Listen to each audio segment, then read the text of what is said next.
যেগুলো কোনো দল বলা যায় না, ছোট ছোট, তারা কিন্তু এই নাহিদ আসিফকে দিয়ে একটা সফল আন্দোলন তৈরি করেছে, যেখান থেকে সরকার পড়ে গেছে। এই যে ভেতরের যে জায়গাগুলো, এখানে হলো নেতৃত্বের কিছু বৈশিষ্ট্যের কারণ।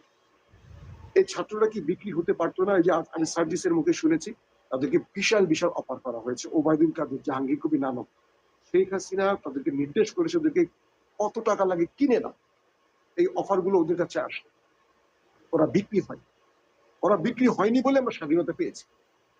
আপনাকে একটা মানে সঠিক করে তথ্য দিই, বিএনপির অনেক নেতা আজকে সত্য কথাটা বলতে পারে না, কেন জানেন?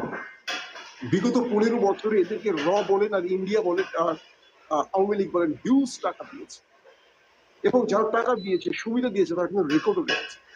যখন এরা ওদের কথা শুনবে না, এগুলো মার্কেটে চলে আসবে, আর মার্কেটে আসলেই হয় তারেক রহমান তাদেরকে বহিষ্কার করবে, অথবা তারা দল থেকে বিচ্ছিন্ন হয়ে যাবে স্বাভাবিকভাবে।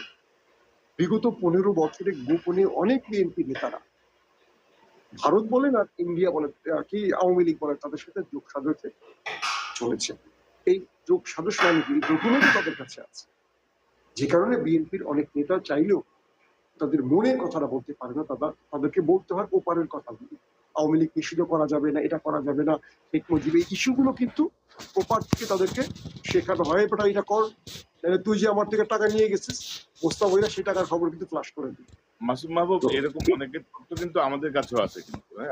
আমরা বিভিন্ন সময় আমাদের এই চ্যানেল থেকে আলোচনা আমরা বলতাম, এদেরকে বলি আমরা আস্তিনের সাপ, আস্তিনের ভিতরে ঢুকে থাকা সাপ। তারা কিন্তু নানাভাবে বিএনপিকে ক্ষতিগ্রস্ত মানে করছে, করার চেষ্টা করছে, এবং এখনো অব্যাহত আছে।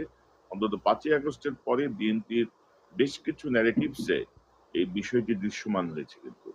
মানে যে ধারায় আমরা বিএনপিকে ভাবছিলাম, এই পরবর্তী সরকার গঠন করতে যাওয়া একটি দল হিসেবে, এই ছাত্র জনতার অভ্যুত্থান বা রক্তের বিনিময়ে যে বিজয়, তাকে কেন্দ্র করে যে কথাগুলো আসছে, অনেকেই যেভাবে বলছেন দায়িত্ব জ্ঞানহীন ভাবে, সেটি কিন্তু আমাদের মধ্যে শঙ্কা আরো বাড়াচ্ছে। মাসুম বাবু, আপনার শেষ মন্তব্যটা শুনুন।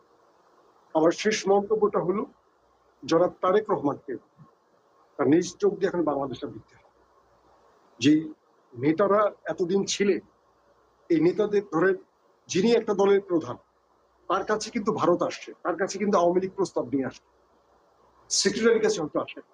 তো তারেক রহমানকে 50-এর নিচের নেতাগুলো, যাদের বয়স 50 হয়নি বা 50-এর মধ্যে, এদেরকে লাইমলাইটে নিয়ে আসতাম, যারা করাপশনে জড়ায় নাই, যারা ওদের কাছে বিক্রি হয় নাই, যাদের বিরুদ্ধে অভিযোগ কর, আর যত সিনিয়র নেতা আছে এদেরকে উপদেষ্টা বানিয়ে দলের একটা গুরুত্বপূর্ণ উপদেষ্টা মন্ডলীতে রেখে দেওয়া, প্রথম কথা। দ্বিতীয় কথা হলো যে তারেক রহমানকে চিন্তা করতে হবে